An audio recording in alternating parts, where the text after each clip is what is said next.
안녕하십니까. 오늘 저희는 캐나다를 둘러싼 여러 중요한 변화들을 좀 깊이 있게 살펴보려고 합니다. 네, 안녕하세요.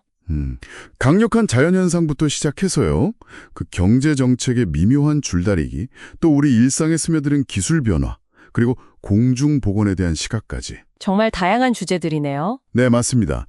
산불 비상사태부터 무역 관세 논란, 또 인공지능 면접 경험, 그리고 백신 접종에 대한 여론까지. 이 소식들 속에 담긴 핵심 의미를 함께 파헤쳐 보겠습니다. 여러분, 반갑습니다. 자, 먼저 캐나다 중서부 그 프레리 지역 상황부터 좀 보죠. 서스케치원, 매니토바, 엘버타주 이쪽인데요.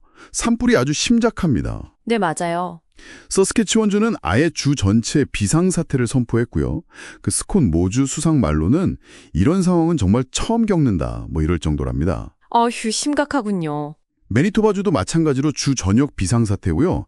엘버타 북부에서도 수백 명이 대피 명령을 받았다고 해요. 네. 플린 플론이나 이스트 트라우트 호수 같은 지역 주민들은 그 연기 때문에 집을 떠나야 했고요. 그리고 멀리 뉴펀들랜드 레브라도르에서도 소방관들이 계속 애쓰고 있다고 합니다. 이게 그냥 넓은 지역의 자연재해, 이렇게만 볼 게 아닌 것 같아요. 그런가요? 어떤 점에서요? 여러 지역사회, 특히 그 원주민 공동체들이 겪는 어려움이 상당하거든요.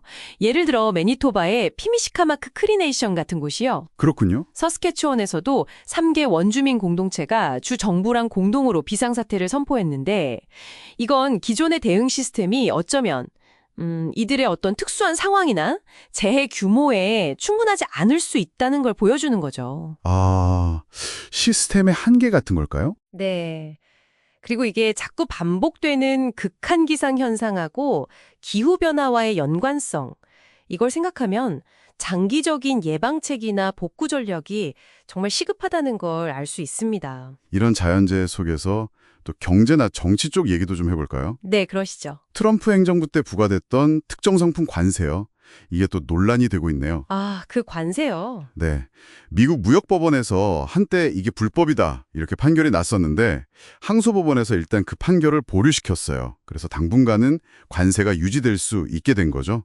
참 복잡하네요. 이게 또 뉴욕의 한 와인 수입업자가 처음 문제 제기를 하면서 시작됐다는 점도 좀 흥미롭고요. 이런 무역문제 말고도 또 다른 소식이 있는데요. 어떤 건가요? 작년에 캐나다 국회의원들이 외국 정부나 단체한테서 23만 달러어치의 무료 여행을 받았다는 보고서가 나왔어요. 특히 대만 방문이 많았다고 하네요. 그건 좀 생각해 볼 문제네요. 그렇죠. 네. 그 관세 문제는 말씀하신 대로 이게 쉽게 끝나지 않고 계속 불확실성을 만들어요. 특히 소규모 사업체들 입장에서는 계획 세우기가 참 어렵죠. 예측이 안 되니까요. 네, 맞아요. 그리고 그 국회의원들 무료 여행 보고서는 외부의 어떤 잠재적인 영향력 행사 시도라던가 또 공직자의 윤리 기준 이런 부분에 대해서 질문을 던지게 만들죠. 그렇죠. 투명성 문제도 있고요. 결국 이런 것들이 다 국제관계, 또 무역정책의 방향, 그리고 정치적 투명성 이런 것들에 대해 우리 사회가 왜 계속 관심을 가져야 하는지 또 논의해야 하는지를 보여주는 사례라고 할 수 있겠습니다. 네, 이런 정책적인 문제들 속에서 기술은 또 다른 변화를 가져오고 있네요. 한 캐나다 구직자가 인공지능, 그러니까 AI 보시랑 면접을 봤는데 그 경험이 좀 이상했다, 이렇게 표현한 기사가 있더라고요. AI 면접이요? 네, 기업들이 채용 과정에 AI를 도입하는 경우가 점점 늘고 있다는데요. 반복적인 업무를 줄여준다는 좋은 점도 있겠지만 네, 효율성 측면은 있겠죠. 그렇죠. 하지만 또 인사, HR 분야처럼 좀 인간적인 판단이 중요했던 곳에서는 일자리가 줄어들 수 있다. 이런 걱정도 같이 나오고 있어요. 정말 좀 낯선 경험일 것 같긴 합니다. 그 이상하다는 느낌, 그게 어쩌면 핵심일 수도 있어요. AI 면접이 확산되면서 효율성은 높아지겠지만 동시에 그 사람을 평가하는 과정에서 중요한 어떤 인간적인 미묘함 같은 걸 놓칠 위험도 분명히 있거든요. 그렇죠. 사람 사이의 그런 느낌 같은 거요. 네, 자칫 잘못 관리하면 오히려 덜 효과적인 채용이 될 수도 있고요.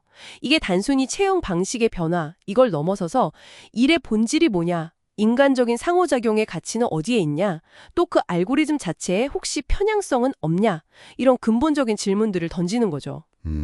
기술 발전이 노동시장의 미래를 어떻게 바꿀지 계속 좀 지켜봐야겠네요. 네, 그렇습니다. 자, 마지막으로 짧게 공중보건 소식 하나 보겠습니다. 사회적 합의에 대한 이야기인데요. 최근 여론조사를 보니까 캐나다 사람들 거의 70%가 아동기 백신 접종 의무화에 찬성한다고 합니다. 와, 70%면 상당히 높은 수치네요. 네, 그렇죠. 네. 이건 특정 공중보건 정책에 대해서 사회적으로 꽤 높은 수준의 동의가 있다는 걸 보여주는 거죠. 어쩌면 최근에 남부 엘버타 같은 곳에서 홍역 사례가 발생했던 것과도 좀 관련이 있을 수 있겠고요. 아, 그런 실제 사례들이 영향을 미쳤을 수도 있겠군요. 네. 전반적으로 보면 기존에 확립된 공중보건 조치에 대한 대중의 어떤 신뢰나 중요성 인식이 반영된 결과다. 뭐 이렇게 해석해 볼 수 있겠습니다. 자, 오늘 저희는 캐나다를 가로지르는 여러 단면들을 살펴봤습니다. 뭐 광활한 자연의 위협적인 힘에서부터 복잡한 국제 무역 문제, 정치 윤리, 또 일자리의 미래를 바꾸는 기술, 그리고 건강에 대한 사회적 합의까지. 네, 정말 폭넓게 다뤘네요. 네. 이 모든 소식들이 여러분께서 지금의 상황을 이해하시는데 조금이나마 도움이 되었기를 바랍니다. 오늘 이야기 나눈 그 광범위한 산불 같은 자연의 거대한 힘, 그리고 또 AI의 부상 같은 기술의 정말 빠른 발전 사이에서 우리는 어떤 균형점을 찾아야 할까요? 예측하기 어려운 자연과 또 무한한 가능성을 가진 기술. 이 사이에서 미래를 어떻게 준비해야 할지 한번 깊이 고민해 볼 필요가 있겠습니다. 이것이 오늘 여러분께 드리는 생각할 거리입니다.